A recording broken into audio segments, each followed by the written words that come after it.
घिनौनी नजरें बहुत अच्छी कहानी है, पूरी पढ़िए और जरूर बताइएगा कैसी लगी। विनिशा शाम को अपने पति के लिए जूस बना रही थी।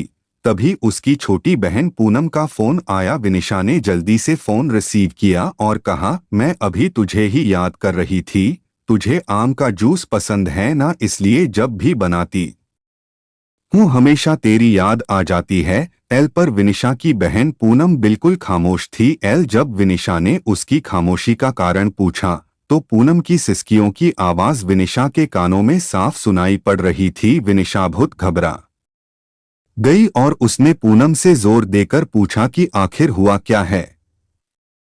तब पूनम ने डरते डरते बताना शुरू किया कि अभी मेरे मोबाइल पर किसी अनजान व्यक्ति का फोन आया था और वह मुझे कह रहा था कि वह मुझे जानता है और उसके पास मेरी कुछ फोटोज है, और अगर मैंने उसकी बातें और शर्त नहीं मानी तो वह उन फोटोज को इंटरनेट पर डाल देगा। एल तब विनिशा ने पूनम से कहा, पूनम ऐसे ही कोई गलत नंबर होगा, कोई सिरफिरा ऐसे ही तेरे मजे ले रहा होगा। एल तू डर मत, कुछ नहीं होगा ऐसा वैसा। एल तब पूनम ने घबराते हुए कहा, दीदी मुझे उस इंसान से डर नहीं लग रहा, पर मुझे उसकी बातों से बहुत डर लग रहा है। यह कहकर पूनम रोने लगी। तभी विनिशा ने कहा, तो बताना उस इंसान ने क्या कहा है तुझे। तब पूनम बोली, उसने मुझे कहा है कि अगर वह मेरी फोटो इंटरनेट पर नहीं डाले तो मुझे उसकी सारी मांगे पूरी करनी होगी। एल उसने कहा है कि आज रात वह मेरे घर पर आएगा। एल और इतना कहते ही पूनम जोर जोर से रोने लगी और रोते रोते बोली, दीदी मुझे उसकी बातें सुनकर घिन आ रही है। ऐसा लग रहा है जैसे उसने मेरे साथ कुछ गलत कर दिया हो। एल अगर अभी वह मेरे सामने आ जाए तो मैं उसे इसी वक्त जान से मार दूंगी। एल इतना कहकर पूनम चीखने लगी।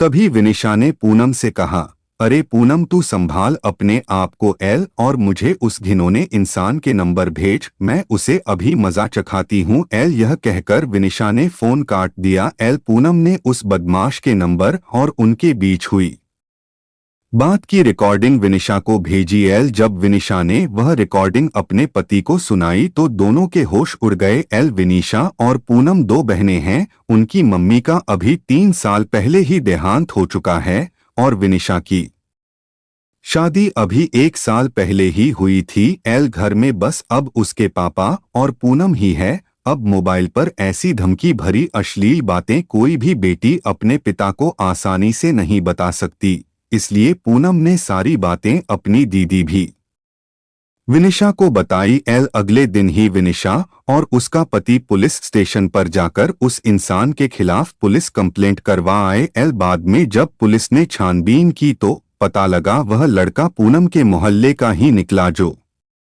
मानसिक गंदगी से पीड़ित था। एल उसकी सोच और उसके विचार हर एक लड़की के प्रति घिनौनी नजर रखते थे। एल उसे पता था कि पूनम की मम्मी का देहांत हो चुका है और वह दिन भर घर पर अकेली रहती है और वे इसका फायदा उठा सकता है। एल और वह लड़का अपनी बुरी नजरों और घटिया बातों से पूनम की आत्मा के साथ खिलवाड़ कर रहा था। एल पर बाद में जब उसे पुलिस ने पकड़ लिया तो उसे जेल की सलाखों के पीछे जाना पड़ा।